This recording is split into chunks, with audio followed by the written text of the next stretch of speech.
Très ravie de me retrouver encore parmi vous en cette nuit.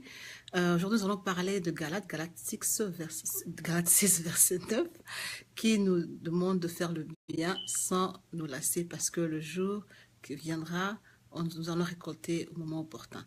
Donc, nous devons comprendre une chose, bien-aimés. Quand on doit faire le bien, notre bien fait ne doit pas être basé sur quelque chose, parce que nous ne savons pas quand est-ce que nous allons récolter. Mais une chose est sûre, tout ce que nous faisons, nous avons le moment de la récolte qui sera là.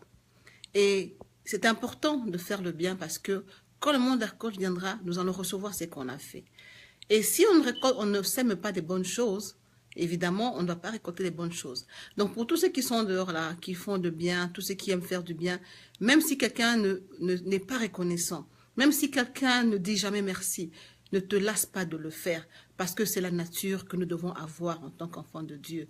Vous savez, il y a des animaux sauvages, par exemple, il y a le lion et tous ces bêtes sauvages qui ont leur nature. C'est de manger la chair fraîche de tuer et tout ça.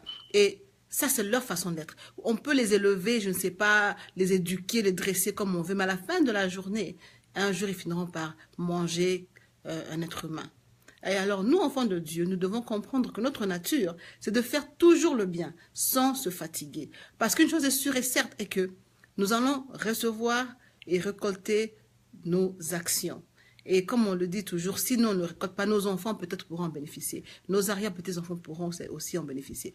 Donc, ne nous fatiguons pas de faire le bien, ne nous fatiguons pas d'aider les autres, ne nous fatiguons pas de parler de la part de Dieu, parce qu'un jour, ça va produire des fruits et des fruits agréables. Que le Seigneur vous bénisse tous et on va se voir demain soir.